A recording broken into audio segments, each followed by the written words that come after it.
The waning afternoon spilled into the Zahra Palace like a river of amber light, filtering through high arches latticed with delicate mashrabia screens that turned sunbeams into patterned silk. The vast majlis breathed in that glow and exhaled it across polished marble, honey on ivory, gold on snow, so that every vein in the stone looked alive, as if the floors themselves remembered the quarry and the sun that birthed them. Lanterns of colored glass, emerald, garnet, topaz, hung in gentle rows, their flames shivering with the faintest draft from the inner courtyard. Between columns, filigreed brass burners sent up thin spirals of oud, resin sweet and warm, a perfume that moved like a blessing from one end of the hall to the other. Silver trays chimed softly. Porcelain cups no wider than a palm clinked and rested, while an oud in the distance threaded a quiet melody through the murmur of voices, the notes landing like soft footprints on sand. Samira kept to the border of the colonnade, where the marble turned to shadow, and the shadow surrendered to a pale band of light pooled near the wall.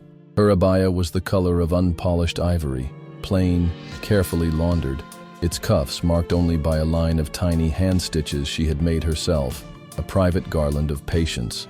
The headscarf her mother tied for workdays sat exactly where it should, neither calling attention nor conceding sloppiness. She had come to help with linens, or so she had told herself, but the truth was simpler and less obedient. Curiosity had tugged her like a thread, and she had followed it here, to the edge of this glittering room that belonged to others. The guests looked as if the hall had been built to suit them. Men in thobes bright as desert morning, bishts edged with gold that caught lantern light like brief sparks. Women in abayas finely worked with bead and thread, rings that flashed when they lifted cups, bracelets that whispered when hands met in polite greeting. Their conversations were composed as calligraphy, their laughter rounded at the edges, never too loud. They sat and stood with a poised ease that made space behave around them. Chairs slid where they were wanted, cushions invited the spine instead of receiving it. Even the shadows seemed to choose where to fall. Samira noticed everything. One learned to, if one grew up along a room's edges. She noticed how the attendants' steps mapped invisible paths between seating groups, how a minister's wife used her cup like a clock to end a conversation, how a young prince's impatience showed in the way he watched the door instead of the person speaking. She noticed who thanked a server with a nod, and who let the cup be taken without meeting the eyes that took it. She watched, catalogued, and told herself, sternly, affectionately, that seeing was enough. The daughter of a laundress did not need what seeing might promise, yet the night invited belief. The arched ceiling carried a low hum that made the skin vibrate, and the light had the particular sweetness of last hours, when heat loosens and the desert remembers the word mercy. If she closed her eyes, she could almost hear the fountain in the inner courtyard, count the drops as they fell. She kept them open.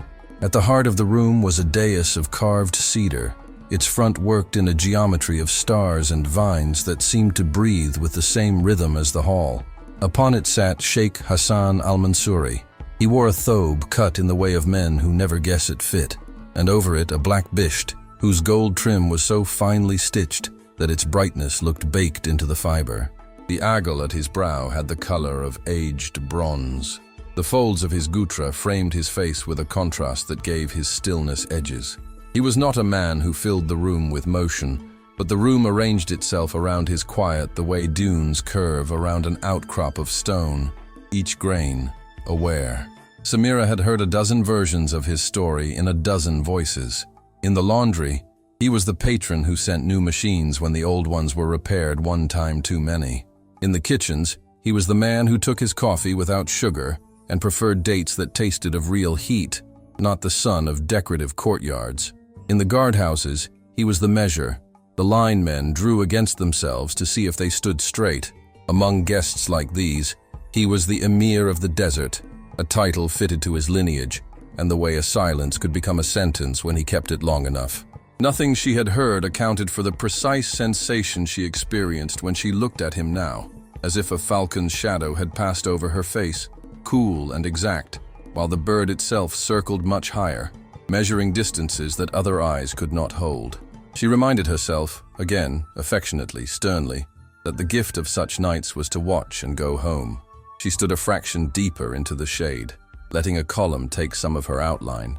The notion that his gaze might find the dark where she kept herself felt both foolish and oddly dangerous, like stepping too near a balcony's edge simply to test the heart. The room tilted. Not literally, of course. The marble kept its level without complaint, but sound thinned, and that dependable hum shifted key, and Samira felt, before she could think, that the center of the room had moved. She followed the sensation like a scent, and when she found its source, her breath loosened into surprise that nearly made a sound.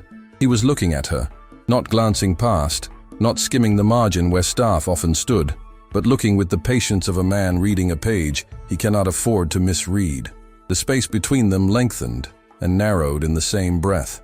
A hand somewhere set a cup down too hard. It rang briefly and went quiet. The oud landed on a note and let it hover. She could feel the weight of her own blood like a garment. When he spoke, the room heard his voice without hearing what it said.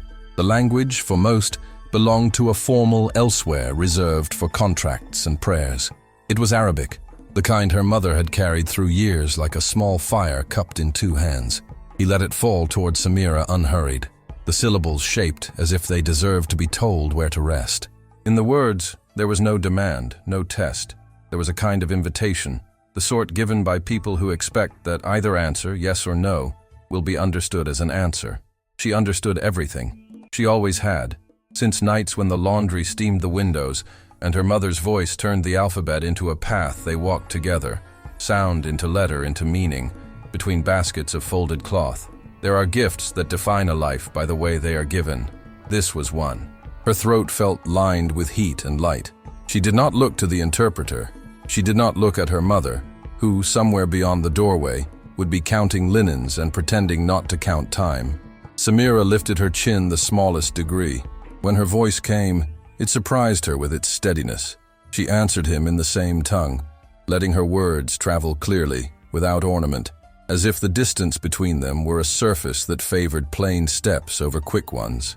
The stillness changed shape. Murmurs caught at the edges of the room and tugged. Curiosity's soft pull, surprise's small hook, disapproval's thread turned tight around a finger. Someone beside the dais shifted on a cushion. A woman's bracelets chimed, then fell quiet against her wrist. Samira did not move again. She had said enough. The reply had not been long, but brevity is not the enemy of meaning. What one says with a whole heart enters the air differently. Hassan's face altered by a nuance, an acknowledgement, not a smile. For one suspended instant she thought, irrationally and with utter conviction, that he had been waiting not for someone to answer, but for her. It felt absurd to think so, and impossible not to. Then the instant ended, because instants must, and the night remembered to breathe. Sound reassembled itself. The oud player drew the next note. Attendants stepped back into their roots, cups gathering, cups landing. A pair of ministers resumed the quiet debate they had frozen without admitting it. Another guest laughed a syllable too brightly, then corrected his tone. The room did what practiced rooms do when a secret has been spoken in a language they cannot use. It went on, while pretending nothing had briefly held it by the wrists. His gaze, however, did not obey the rehearsal immediately. It stayed until staying would become remark, and then it left with a discipline that told her he was a man who chose his distances. She let the air out of her lungs carefully, like liquid from a narrow-necked vessel. If she pressed her hand to her chest, she could have counted each beat without losing any. The world layered itself again, but everything sat half a degree to the left of where it had been. Light looked changed because her eyes had learned another meaning for it. She watched the servants move with trays and saw, suddenly, the beauty of their mathematics. How a silver dala insistently returned to the same angle in different hands. How a cup placed a finger's width from a plate said calm, while a cup touching a plate said hurry.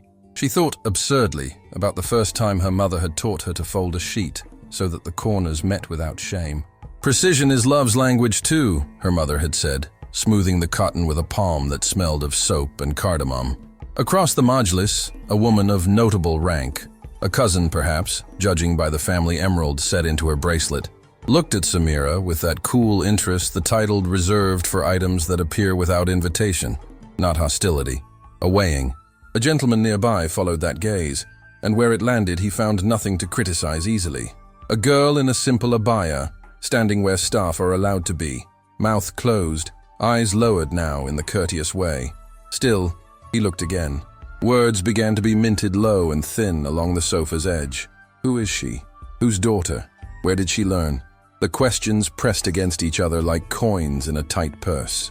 Samira kept her eyes down long enough to honor decorum, and up long enough to honor herself. She let the room pass over her, the way a wave moves over a sandbar, without knowing its shape has been altered. It would be foolish to pretend that nothing had happened. It would be dangerous to act as if something had. The palace had its rules, the desert had its own. People forgot the latter, to their cost. Her mother's face flickered in her mind, a held breath. A hand paused halfway to a stack of cloth. Later, there would be questions asked in the quiet that belongs to two people who have survived a day. What did he say? What did you answer? How did it feel? She rehearsed truth like prayer. He spoke. I answered. It felt like the first cool of evening after heat has ruled the hours. On the dais, Hassan inclined his head to a dignitary and listened with attention that did not pretend. He had the gift of stillness without stagnation. Even when he did not move, the room around him rearranged itself in small ways. Men leaned more carefully on elbows. Cups found saucers a second sooner. A servant chose a wider arc to avoid crossing his line of sight. Such shifts accumulate and then one day are called power. Watching him now, she wondered, ridiculously, irresistibly, what desert morning had shaped his habits? What loss had shifted the timbre of his voice from bright to dusk? Who had taught him to speak with half his presence and listen with the rest? Near the fountain, the oud player changed modes. The melody swelled, then narrowed to a thread so thin it might have been a line drawn with a single hair. Water answered with its own pattern. Fall, spread, gather. Fall, spread, gather. And the pattern wove itself into the music until the ear could not say which began the conversation. The scent of oud deepened as if someone had trimmed a burner's wick to make the smoke speak in a lower register. Lanterns flickered and steadied. The evening began its turn toward night with the confident step of someone long accustomed to arriving. A server passed near her with a tray. For a second their hands shared the same air, and the young man, eyes straight ahead, shoulders square, tilted the tray a fraction so that a cup might slide a patient centimeter toward another guest's reach. Precision, love's language. She felt the sudden unsummoned wish to be useful, to carry some necessary thing from one point to another without dropping either the object or its meaning. She folded that wish and placed it where she kept other careful desires. Outside the archways, a breeze found the courtyard palms and made of them a green sea that lifted and fell in place. Nightbirds woke, tried their voices, chose them. The sky beyond the lattice shifted from iron gold to the deep blue that remembers old water. A line from a poem she had learned, and pretended not to, came without permission. The desert teaches the moon to be thin and tender before it becomes a blade. She smiled into the safety of her lowered gaze.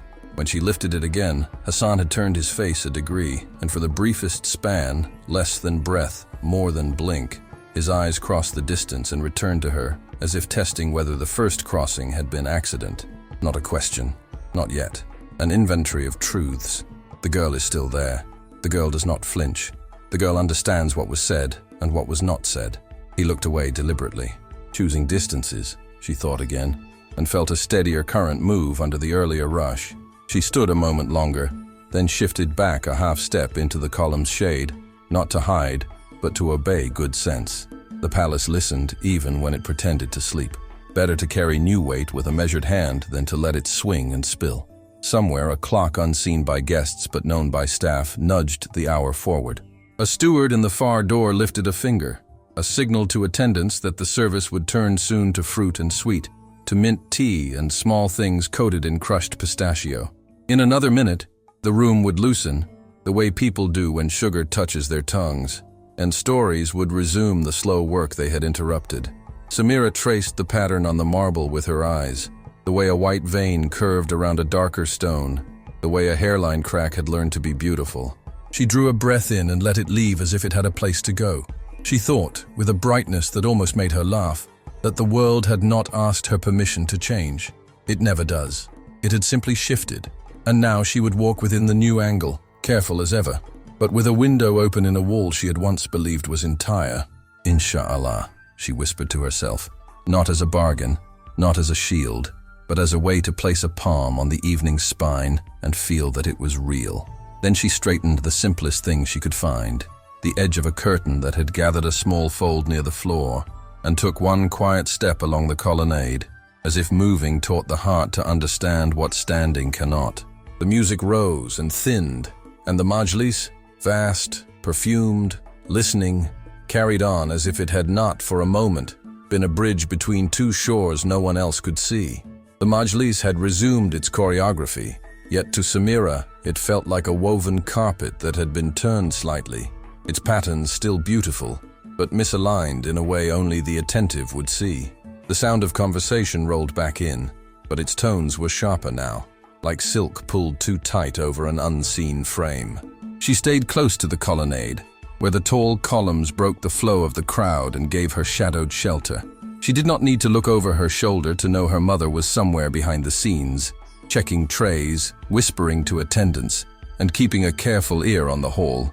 A young servant brushed past her, the brass handle of the silver tray in his hands trembling slightly, as he offered coffee to a minister seated on a low velvet cushion. The man accepted the cup without raising his eyes, his thumb rubbing the oval of a polished jade ring that glinted like a fragment of ocean in the lantern light. Samira's gaze lingered on that ring, not for its beauty, but because she wondered whether the Sheikh would have noticed such a gesture. Was he a man who saw every detail, or did he select only the ones that mattered most? That same question was still turning in her mind when she felt the touch of a gaze, cool, deliberate, resting on her from across the hall. She found it easily. The woman was dressed in black silk so fine it seemed to drink the light, only to release it again in slow, liquid ripples when she moved. Her veil was delicate gold thread mesh, revealing just enough of her face to make her beauty precise rather than soft. Her eyes were kohl-lined and steady, the gaze of someone long accustomed to appraising the worth of everything and everyone in her view. Pearls, large and perfectly matched, looped twice around her wrist. When she moved her hand, each pearl caught the lantern glow like a drop of moonlight trapped in glass. Samira did not need to ask her name. Even in the laundry, far from the perfumes of the majlis, whispers carried news of Lady Mariam al-Saif, cousin to the Sheikh, confidant to the matriarch, and an enduring voice on the family council. She was said to have once been considered for a marriage alliance with him, though the truth of it was as veiled as her face. Some believed she had declined, others believed she had been refused. All agreed on one point: she was not a woman to underestimate. Lady Mariam's gaze did not waver. It held a quality Samira recognized from the market when traders inspected unfamiliar goods, part calculation, part curiosity, part the quiet decision of whether to bid or walk away. It was not unkind, but it was not harmless. Samira lowered her eyes in the respectful way, but only for a heartbeat, lifting them again in a controlled movement, as though to say she understood the rules of this silent exchange. The oud player shifted his melody, letting it swell and brighten for a moment, and in that crest of sound the Sheikh rose from his seat. The motion was unhurried, yet it changed the air in the room. Conversations paused mid-word. Servants halted mid-step. He spoke briefly with a dignitary from Doha, words so low they seemed to disappear into the folds of the music, and then stepped down from the dais. Samira's pulse quickened, though his path angled toward the far colonnade where an elderly guest awaited his greeting. Still, each of his steps sent a subtle ripple through the room. Men shifted their seats to better see him. Women adjusted the folds of their abayas. Attendants recalculated their routes. The gravity he carried was not something he summoned. It was something the space surrendered to him without argument. Lady Mariam followed him with her gaze, but her eyes returned to Samira as if to test whether she would look away first. She did not. The pearls at Mariam's wrist slid with a faint sound as she reached for her cup. Her movements were perfect, measured without stiffness, graceful without haste, the movements of a woman who knew she was watched and understood how to use that knowledge. Servants began to enter with trays of fresh figs, their green skins split to reveal crimson centers, alongside small pastries glazed with honey until they glistened like gold. The sweetness joined the resin-rich oud smoke, thickening the air into something almost tangible. Samira could feel a bead of heat gather beneath her scarf at the nape of her neck. She let her gaze drift toward the open courtyard, where the fountain's water fell with the same rhythm it had kept all evening, indifferent to the shifting tides of human intrigue. The hum of polite conversation returned, yet beneath it, she could hear the quieter murmur of observation. A name, hers, passed softly between two guests. The phrases that followed were indistinct, but she recognized the cadence of speculation. Who is she? Whose daughter? There was no malice yet, but curiosity in a palace could turn into something far more dangerous, with very little warning. Her eyes traveled again, noting details the way her mother had taught her. Never in a rush, never too directly. The guards stood in perfect symmetry at each archway. Their swords sheathed in scabbards worked with silver filigree. The lamps in the farthest corners burned lower, their lights softer, as though those spaces were meant for conversations not intended for public ears. She even noticed how the cushions near the Sheikh's seat were arranged in a slight arc, subtly directing attention toward him without seeming to. And when her gaze found him again, she realized he was watching her, not openly, not in a way that others would remark upon, but with a sidelong attention that could not be mistaken once felt. He was in conversation, his head inclined toward the dignitary beside him, but there was a fractional delay before he responded to a comment, as though part of his awareness remained fixed on the far colonnade. She looked away first, not out of fear, but because the instinct to preserve herself was stronger than the draw of the moment. Her fingers curled lightly into the fabric of her abaya. A thought came to her with sudden clarity. She had been marked, not for scandal, not yet for favor, but for recognition. And in a place like this, recognition was as valuable and as dangerous as a blade. The hour was shifting. Soon the guests would flow toward the palace gardens, where the night air would be cooler and jasmine would bloom in fragrant waves along the marble paths. There, words would loosen under moonlight, and alliances might be whispered into being. She wondered if the Sheikh would follow the tide outdoors or remain in the hall. She wondered if Lady Mariam would remain her silent judge or step forward to engage her. A breeze from the courtyard touched her cheek, carrying with it the salt of the distant gulf and the faintest echo of desert wind. The sensation was a reminder. The falcon may watch from above, but the desert fox survives by knowing every shift of sand beneath its paws. If I am to survive this, she thought, I must speak both their languages, the one of words and the one of silence. Stepping out of the majlis felt like slipping off a ceremonial robe and finding one's own skin beneath it. The doorways framed a darker blue, and the night received her with the cool, unhurried breath of watered stone. The first scent to greet her was jasmine, thick, almost tangible, followed by a quieter chorus of roses, myrtle, and the far, salt-thin thread of the Gulf. The gardens opened in measured geometry, marble paths like pale rivers, clipped hedges in low arabesques, terraces descending by gentle degrees toward the central fountain, whose voice kept the hour better than any clock. Lanterns hung from wrought iron crooks and from the undersides of colonnades, each flame a small, attentive pupil. Their gold pooled on the stone, and where the pools met the moonlight they formed a tender green, like shallow water over white sand.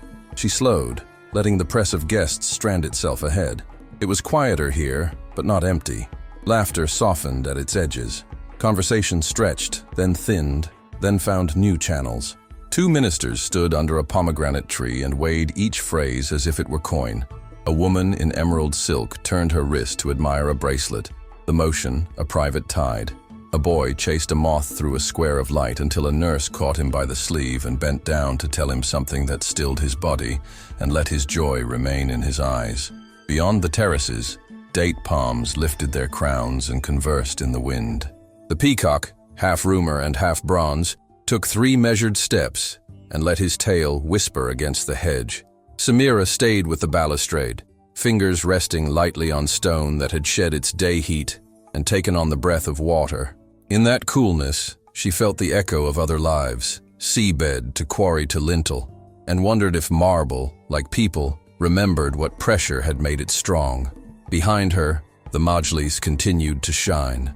Its threshold framed the interior like a painting, lanterns, carpets, bright shoulders turning. She had the sense of being both included and outside, as if her body had learned the palace's language, but not yet been given the right to speak in any of its councils. A small commotion rippled along the path, not loud enough to be event, but audible to an attentive ear. Heads rose, and then remembered not to. The sound presented itself to her as a question, and then answered it. The Sheikh had left the Elder of Muscat and crossed into night.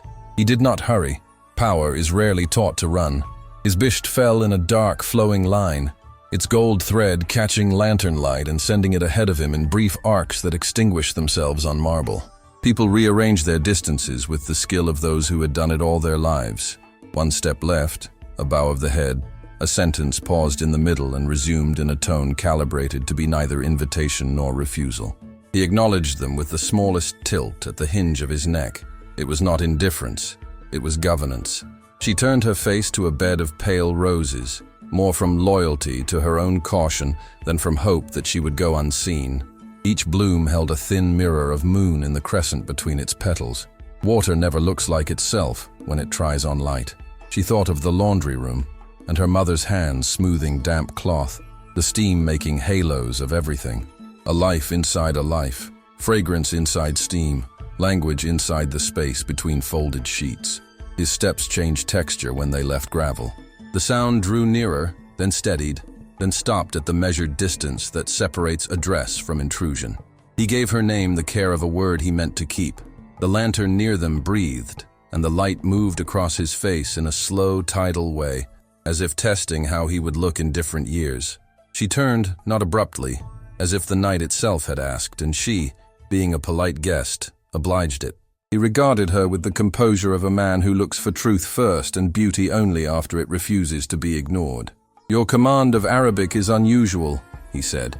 Statement, not judgment, an open gate into a walled garden. She felt the thread of her own pulse under the skin of her throat, and was grateful for the discipline that let her voice move without it. "She taught you well," he said. "Words are keys, yes, but also weights." His eyes held a thought that had not yet consented to be named. The lantern sent a single gold line over his cheekbone and withdrew. A pause like the breath before the first verse. "True," he said, and the word landed softly, as if it had been wrapped in cloth for travel. A guest crossed the path behind him, silk against stone, metal against glass, and the night accepted the sound without consequence. They stood in a small republic of silence, governed by a treaty that had been signed with nothing but breath. He stepped aside by the width of a hand, granting passage without insisting on it. She moved forward. The silk thread awareness of his gaze followed, neither demand nor shield, simply the continuity of attention. It was almost a courtesy. She did not stumble until she felt the second gaze, cooler, higher, equipped with instruments. Lady Mariam stood under a trellis flooded with jasmine. The pearls at her wrist, 2 loops, impeccable, caught and released the lantern light, like breaths counted in prayer. She conversed with a man whose posture said he had learned to listen by writing down other men's words. Yet her attention, faithful to its own curiosity, returned to Samira by slow increments. The look was not hostile. It simply refused to be fooled. Samira kept to the outer walk where the hedge had been cut into quiet waves. A narrow rill carried water along the terrace. Its soft arithmetic steadied her. She passed an alcove where 2 women compared embroideries with diplomatic restraint. A servant on the step poured sherbet into crystal and used his whole body to keep the tray level in a friendly wind.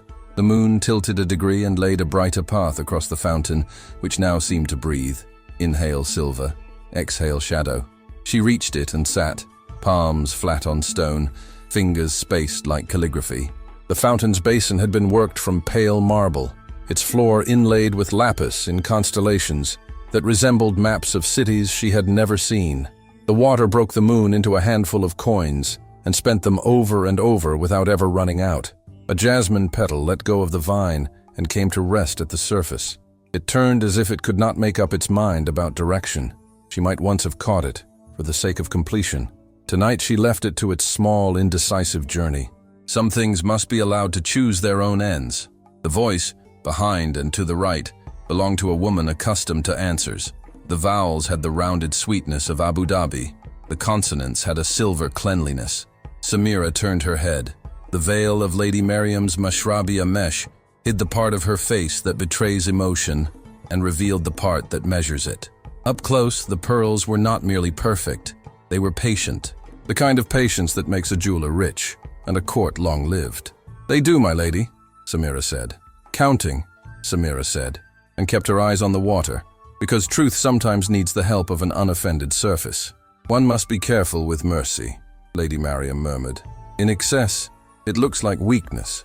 She let the fountain's voice answer her.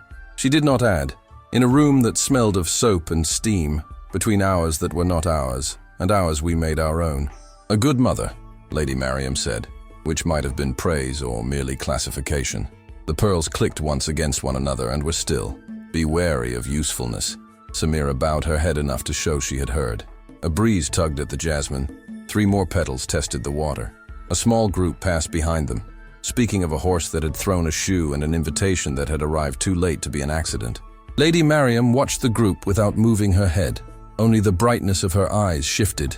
"You answered His Highness with confidence," she said at last. "Many would mistake that for boldness. Some would forgive boldness."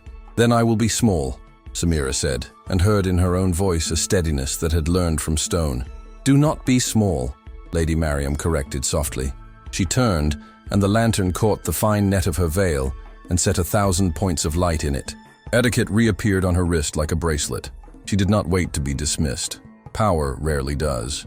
The bench cooled a fraction where the lady had stood. Samira sat with her hands where they had been, and the fountain resumed teaching her patience in a language that used no verbs. Inside the majlis, a verse of sung poetry rose and fell, grief measured into meter, beauty harnessed to obedience, a promise sewn shut.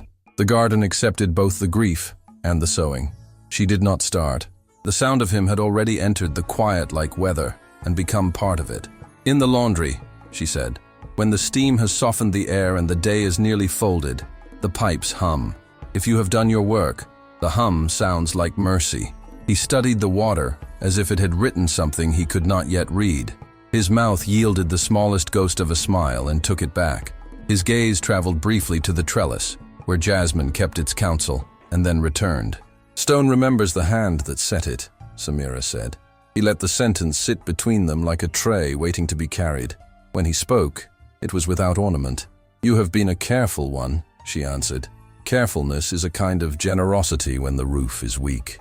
The fountain gathered moon and threw it back, each arc less certain and more beautiful than the last. Far off, a falcon in the mews shifted on the glove and tapped wood with a bored talon. The light picked an errant thread on the cuff of his bisht, and Samira's fingers almost lifted in automatic repair. She folded them instead, and in that small refusal found a new respect for her own restraint. "You hear much," he said, not disapproving. "My staff, when they are kind, say that I listen." He let air leave his chest and take a measure of weight with it. "Sometimes the wrong thing is merely the right thing at the wrong hour," she said. He turned fully then, not to bear down, but to align. The distance they kept was a courtesy. Both of them were old enough to understand and young enough to resent. There was no scorn in it. If anything, a weary admiration. "Then coax this," he said, and the request was so plain it was almost bare. "There are eyes tonight. My aunt's, of course. Others that serve her. A few that claim to serve me and would trade my sleep for their advancement. I have been stories before," she said. The honorific fell away, not out of disrespect, but to let an honest question survive. "Let the house see what it can survive," she said, "not what it fears. Change 3 small things that leave a different echo. Leave a book where a corridor believes you forgot it. Move a lantern an inch and let someone else notice. Ask for mint at a strange hour and send it back untouched." She watched the surprise in his stillness. Stories feed on certainty. He laughed, low and sudden, the sound of a man who has been thirsty and finds that water is still, after all, water. "You would have been a dangerous minister," he said. "Precisely," he said, and the word did a complicated kindness to her name. People crossed and recrossed their corner of night, never close enough to hear, always near enough to misread. He let them. He let the misreading settle into the hedge like dust, and the dust make a quiet mirror of everything it touched. Lady Mariam returned to the trellis, not to stare, merely to be present. A guard adjusted his sword and pretended the moon was heavy. The peacock found a better darkness. "Walk," he said, not command but suggestion, and they did, at a distance that made the corridor between them public and private at once. He asked about roses. She answered with water schedules and the logic of shade. He asked where the wind sneaks in when a storm wants to humiliate a house. She told him the east veranda and the latch that sounds secure and is not. He asked nothing about books, but left one, thin and plain, on a bench where she would find it in an hour. Sayings of Al-Jahiz, a linen ribbon marking a sentence about generosity that lives in habit rather than speech. They returned by a different path, one that ran along a shallow rill where mint grew in a dense, sweet quilt. She bent and touched a leaf. The oil lifted into the air with the insistence of something that has been awake too long. "I will send for tea," he said, and then did not. The not sending became one of the 3 small changes. She recognized it, and the recognition warmed her without making her careless. At the steps leading up to the colonnade, he paused. Inside, the majlis had shifted to poetry, the voice unspooling a grief that had made itself presentable for company. He looked toward the door, and then toward the hedge where the night went on with or without permission. "There will be talk," he said, not quite to her, not quite to himself. "There already is," she answered. "Talk has never waited for truth." "I will be where my duties are," she said. She let the last sentence stand as both obedience and boundary. He inclined his head. The bow measured not to owe her anything and yet to acknowledge a debt. She kept the title, not because he required it, but because she did. He climbed the steps and was gathered by the greater light. She stood a while longer with the lesser one, which suited her. The fountain continued its precise arithmetic. In the mews, the falcon settled both wings more tightly and decided on sleep. Somewhere along the hedge, 2 maids exchanged 3 syllables that meant a bowl had been dropped and no one had scolded. Mercy takes many forms. The jasmine gave up a last handful of petals to the water and remembered to keep blooming. When she finally moved, she chose the long way back, the corridor where lanterns are spaced farther apart, and the moon has more work to do. On a bench shaped like a folded palm, the thin book waited exactly where he had intended her to find it. She did not stop. She did not quicken. Passing it, she let her hand brush the cover gently, as one pats the shoulder of a friend to say, "I see you. We will talk later." The linen ribbon inside had weight enough to hold its place until then. At the threshold, the palace accepted her again, weighing her with the same even scales it had used at dusk and finding her a fraction heavier. Paper remembers what breath forgets. Stone remembers what hands commanded. Water remembers where it has been cut and where it has been allowed to go on. She took that knowledge into the lit corridor and walked as if each step taught the floor how to hold her better. The night followed, patient and perfumed, and somewhere behind it a story that had been waiting at the edge of the garden wrote its first real sentence and then waited, respectfully, for the next. The gardens had reached that rare hour when time itself seemed to hesitate, unsure whether to move forward or remain suspended. Lanterns breathed in their brass cages and exhaled gold, laying ribbons of light across the paths and over the low curves of marble basins. The air wore jasmine like a memory and salt like a secret. Near the hedges, the groundkeeper's rakes leaned against a fig trunk like spears at rest. Farther on, a cluster of nobles traded half smiles polished thin enough to pass for peace. Samira kept her place at the fountain, palm lines cooling against stone that had given back its stored heat to the night. Water wrote a steady scripture in the basin, a looping verse about persistence that ignored the passage of people and power. She watched the ripples catch the moon, slice it into coins, and spend it again and again without ever running out. On the high terrace, the Sheikh remained the axis around which the evening turned. The constellation around him reshaped itself to accommodate new stars. A minister from Doha, with a voice like sand on glass. A pearl magnate whose fingers never stopped counting the beads of his worry. A young cousin with a grin that mistook privilege for permission. Hassan's answers traveled on small gestures. An opened palm to let something pass. A closed thumb to pin a vow in place. A patient tilt of the head that told an overeager mouth to return later with better words. His bisht, black silk edged in the mathematics of gold, caught lantern fire in brief, sharp syllables. The parchment had come and gone, a red seal broken and folded into the bisht with almost no visible cost. Almost. Those who knew how to read stillness read it now, a fractional tightening at the jaw, the new economy of his breath, the way his gaze measured distance, as if distance were suddenly part of the problem. The message was a stone dropped at the center of a very still pool. Polite ripples were already at work. People responded in the language of courts. A merchant adjusted a ring 2 fingers down from the one that mattered, signal of limited liquidity. A diplomat laughed too quietly at nothing, a pledge of neutrality nobody believed. A princess's lady-in-waiting, fleet and precise, left her mistress's side for exactly the time it takes to deliver a warning and return with hands that smelled faintly of fresh ink. Lady Mariam entered the light between 2 myrtle hedges like certainty arriving late and still on time. The pearls around her wrist inhaled the lantern beams and released them in softened breaths. Her veil was a gold mesh fine enough to be imitated but never replicated. One saw the outline of her expression, never the detail. She came to where Samira stood, stopping at that exact social distance where intimacy and protocol shake hands and agree to pretend they do not know each other. "You linger," she said, a statement strung on a thread that could bear more weight if needed. "I listen," Samira answered, watching the water. "Water remembers what stone forgets," Mariam allowed. From the fig tree, the poet's voice swelled. Bronze poured slowly from a height, forming a line without splash. He sang of caravans whose lamps made tiny planets in the dark, of a crescent moon that taught itself restraint so it would not wound the night, of a falcon who refused to stoop, choosing instead to draw circles until the prey confessed its path.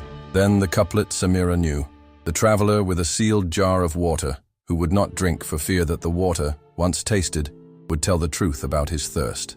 "Some carry survival," she murmured, half to the fountain, half to the girl she had once been in a smaller courtyard with cheaper lanterns and braver gossip.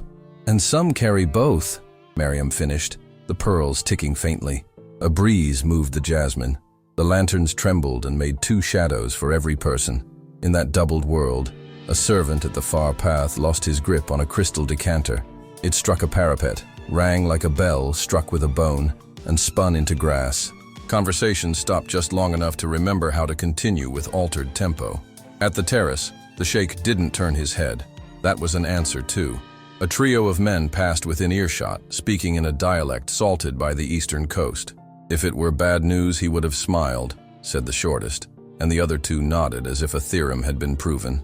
Near the roses, a woman in emerald asked her companion whether pearls were better worn tight at the throat or loose at the wrist. Laughter like porcelain tapped by a ring. Samira kept still. Stillness, she had learned, could be a gesture. It let the night arrange itself around you, reveal its intentions by what it chose to touch. From where she stood, she could see the lines of influence crossing and uncrossing. The guard who shifted his weight to keep 2 men from drifting into the same square of shadow. The steward who moved a lantern 1 inch so a face would look open when it had not meant to. The young prince who angled himself to be seen by an aunt whose blessing converted arrogance into legitimacy. She asked, finally turning a glance to Mariam, direct but not naive. "It asked what all letters ask men of consequence," Mariam said, eyes never leaving the terrace. "The one they require to be correct," she replied, as if explaining weather. Near the jasmine trellis, 2 servants traded plates with the speed of truth told privately. One of them caught Samira's eye and then chose to pretend he had not.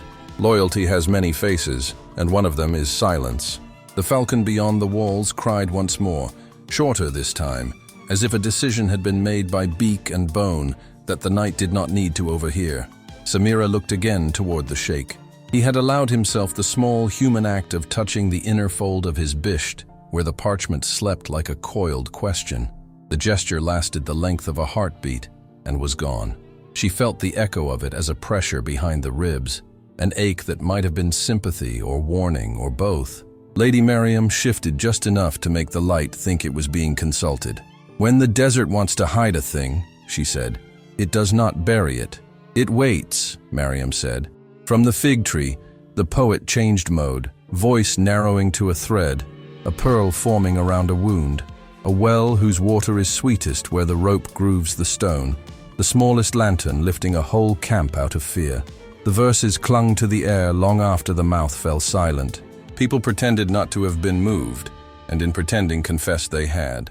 A child, someone's nephew, temporarily loosed, chased a moth through a pool of lamplight and burst it like a bubble. A nurse gathered him with a word, and the boy's laughter kept running without him. By the northern arch, a protocol officer stood so still, he nearly achieved invisibility. He watched the terrace, then the fountain, then the path between. He weighed nothing, and therefore, everything.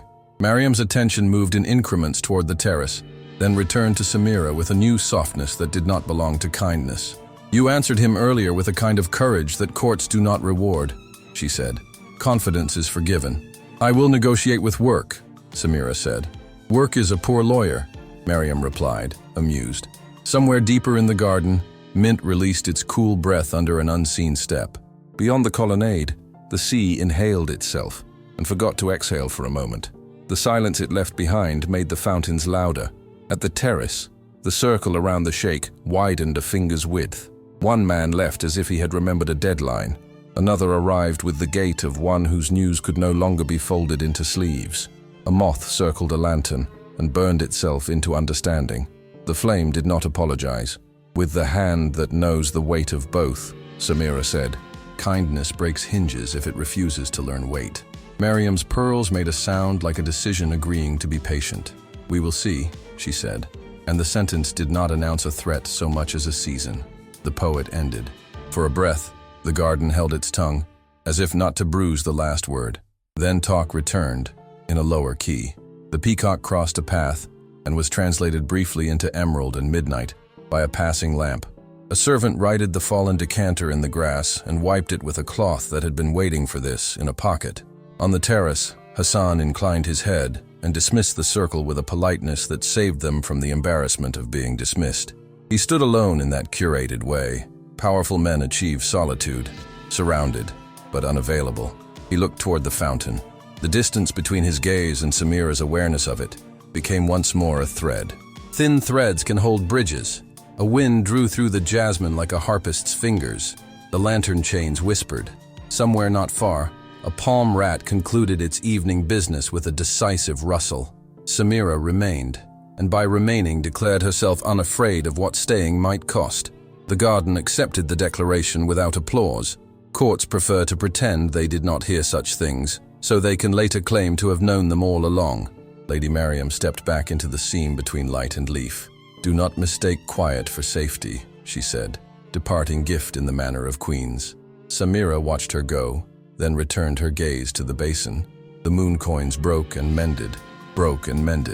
A thought came, not dramatic, only exact.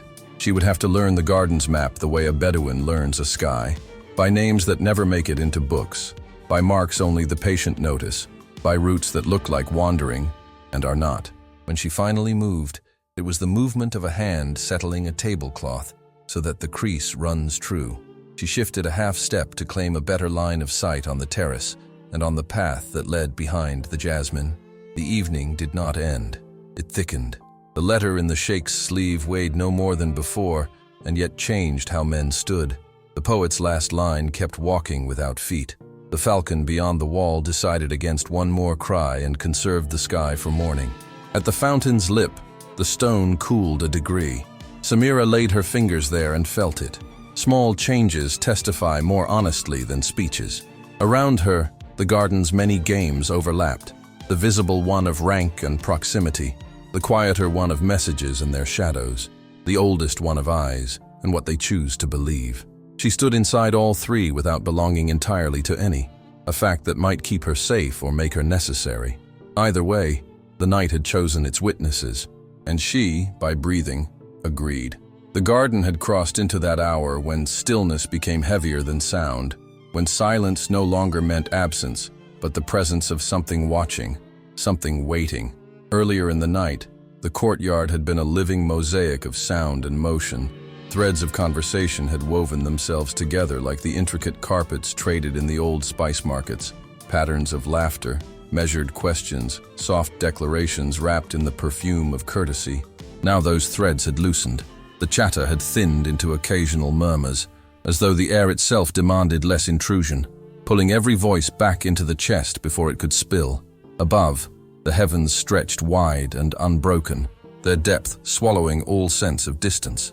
The sky was black glass, each star a shard of light set deep within it. too far to touch, yet too sharp to ignore.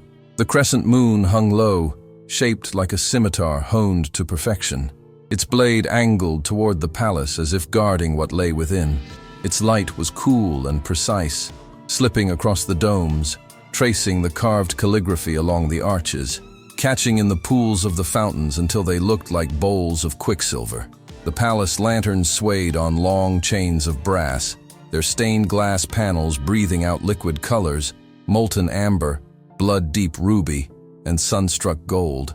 Each shift of the breeze made the light slide across the mosaics like water over tile, deepening the blues to the shade of the open gulf and pushing the reds toward the richness of split pomegranates. From the braziers came the slow exhale of oud, smoke curling in thin ribbons that twisted upward as though carrying whispered verses to the sky. Somewhere beyond the walls, the sea moved, unseen but felt, its breath reaching this high ground as a faint tang on the air. It mingled with the sweetness of jasmine climbing the trellises, the green spice of fresh palm fronds, the faint mineral scent of the marble itself after the day's heat had faded. Near the fountain's edge stood Samira. The lantern light touched her in fragments, here a glint in her hair, there a shimmer in the thread of her dress, never all at once, as if conspiring to keep some part of her always veiled. Her reflection in the water was an unstable thing, forming and breaking, remade with every ripple. Yet her body was utterly still. It was the stillness of a falcon on the glove, watching the horizon for a single movement. Around her, the garden breathed in concentric circles of attention. The merchants near the hedge spoke in whispers no louder than the rustle of silk, their eyes darting between her and the palace arches. The noble women beneath the pomegranate trees leaned toward one another behind the thin veil of their abayas, their faces hidden, but the subtle turn of their bodies betraying the direction of their interest. Even the guards altered their geometry by degrees, realigning so she was held within their collective field, without a single head turning. From the upper terrace, the Sheikh emerged. It was not an arrival, it was an unveiling. At first, the shadows kept him, folding around the black of his bisht as though reluctant to release him.